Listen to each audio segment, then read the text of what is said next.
We're going to begin this morning, though, with the newly crowned French Open champion. Boy, that sounds good. Her name, Coco Gauff. And we are so excited to say that Coco is here live and in color in our studio. Congratulations! Congratulations! Coco Gauff didn't just claim the French Open title. She shut down every voice that ever doubted her. In front of the roaring Paris crowd, a champion lifted the trophy. But that triumph was built on 6 years of pressure, skepticism, and relentless criticism, finally collapsing in one defining moment. She didn't merely defeat her opponent on the court. She dismantled the narrative that had followed her since she was 15, labels of overhyped, too young, too emotional, all evaporating in that single victory. When Gauff sank to the ground in celebration, it wasn't just the weight of a title she was feeling, it was the release of every insult, every dismissive headline, every moment she was told she wasn't ready, swept away in one perfect swing of justice and triumph. Losing the first match point, Yes. felt like I was holding my breath the whole game, and then I could finally breathe. And that's what I want to know about losing the first match point. How you still stay focused and stay motivated. One person wrote this about you: what poise that carries her through lapses and enables her to maintain her cool while opponents lose theirs. Yeah, that first match point was crazy because she shanked it and I thought it was going out. So I kind of felt my heart rate spike up and like kind of getting ready to celebrate, and the ball went in. And then I was like, are you serious? And then I went down a break point, and then I don't know, I was just like, just give me one more chance. I was like, God, give me one more chance. I'll take advantage of it this time. But the real story wasn't just the trophy itself. It was what came after. The interviews, the comments, and even the reactions from her rivals revealed something far deeper about who Coco Gauff truly is. This wasn't merely a match won. It was a statement, a message to everyone who had doubted her along the way. So the question remains, did this victory finally silence her critics for good? Or did it uncover a truth about Gauff that fans weren't fully prepared to acknowledge? When she collapsed onto the red clay in Paris, the world seemed to pause. In her eyes, you could see more than joy. It was relief, the lifting of a burden she'd carried since childhood. This wasn't a celebration of luck.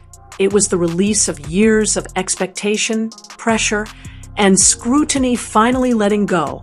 I got more windy, and also I think I was over emotional, and I think today I didn't really handle myself quite well.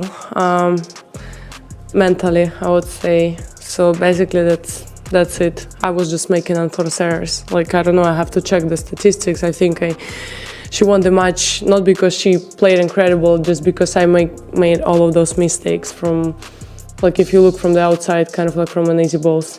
That hurts. I mean, especially when you've been playing really great tennis during the whole week. You know, you've been playing against a lot of tough opponents, Olympic champion Iga, you know, and then you go out and you play really bad. Like, I don't know, I think if Iga would win me another day, I think she would go out today and she would get the win. It just, you know, like, yeah, it just hurts.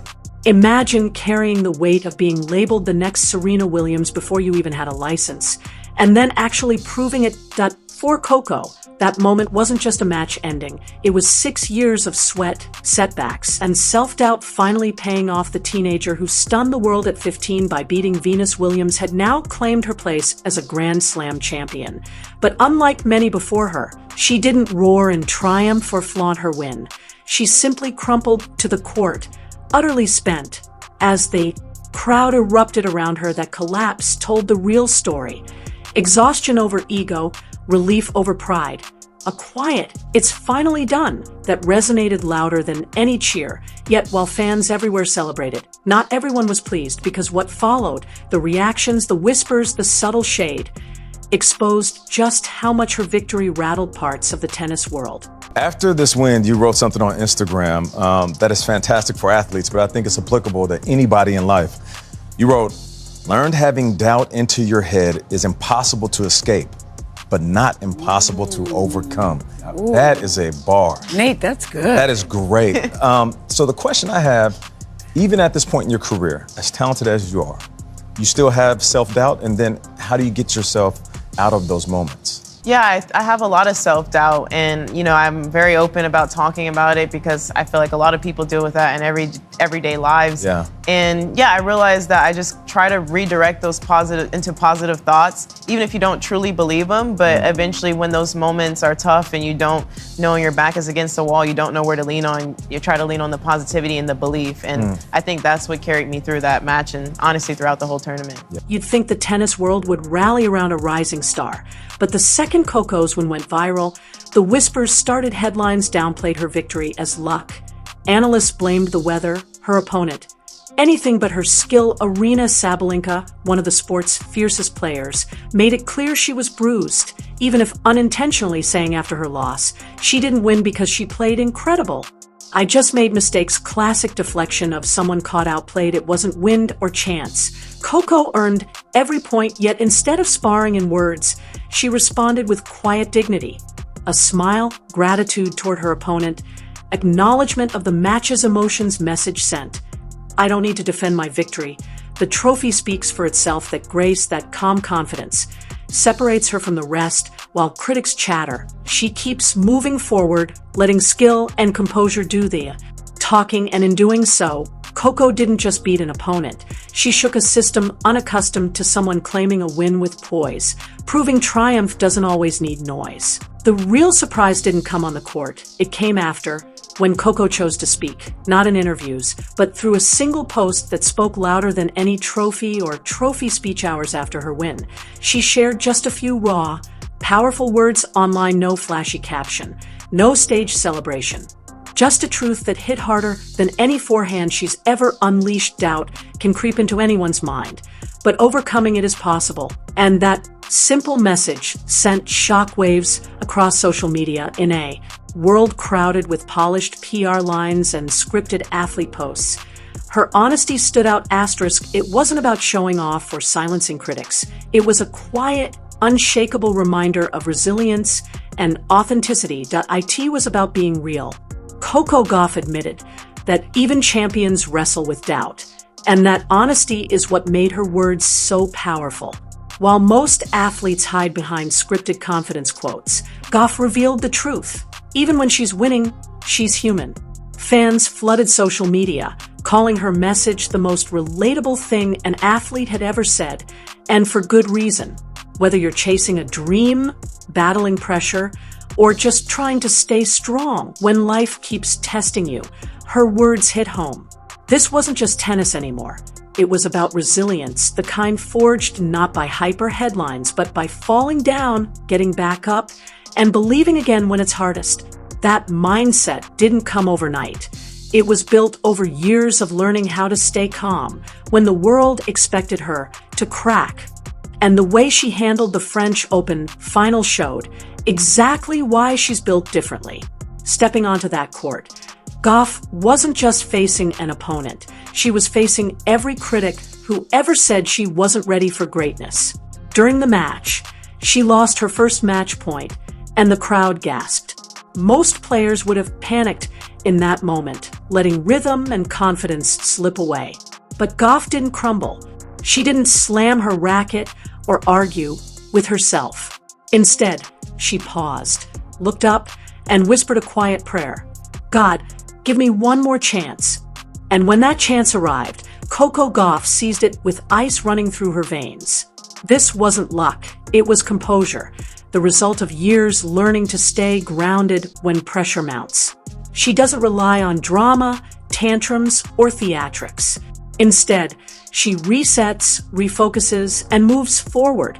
That kind of mental toughness separates one-time winners from those who build lasting legacies. At just 21, Gauff's emotional control is extraordinary, something most athletes never fully master. You can see it in the way she carries herself. Calm, unbothered, yet razor-sharp when competition calls. That discipline is her true superpower, less about ego, more about endurance mentally, physically, and emotionally. And that mindset didn't just secure her victory, it disrupted her opponent's game. While many players rely on emotional swings, Gauff plays strategic tennis. And it's that precise combination of focus, intelligence, and poise that ultimately earned her the French Open title. Everyone witnessed Coco Gauff's passion, but few recognized the method behind it. While her opponent tried to overpower her, Gauff was playing chess, not checkers. The conditions in Paris were brutal that day. The wind kept shifting, the clay was slow, and most players would have panicked trying to keep rallies alive. But Gauff adapted. She didn't chase beauty or flashy shots. She played smart, tactical tennis. Every rally became a test of patience, every ball a strategic setup. She forced her opponent to hit one more shot, run one more step, and make one more mistake, and that incremental pressure broke her down. Even Aryna Sabalenka's post-match claim that she lost because she made mistakes, not because Gauff played brilliantly, only proved Gauff's genius. Those errors didn't happen by accident. Gauff engineered them, changing pace, shifting angles, manipulating the wind, and turning each rally into a trap. That's the mark of a player who understands the game on a deeper level. And when the pressure reached its peak, she remained completely calm, turning strategy and composure into victory.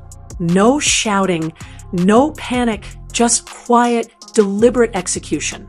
Every move Coco Gauff made was intentional, every point purposeful. By the end of the match, it wasn't about raw power. It was about patience, strategy, and mental acuity. Gauff proved that true champions don't just swing harder, they think smarter. Yet, even after delivering one of the most intelligent wins of the year, her biggest challenge wasn't on the court. It was in how the world reacted off it. Her victory should have been met with celebration, but the coverage told a different story, exposing a persistent discomfort in the tennis world toward her. When other players express emotion,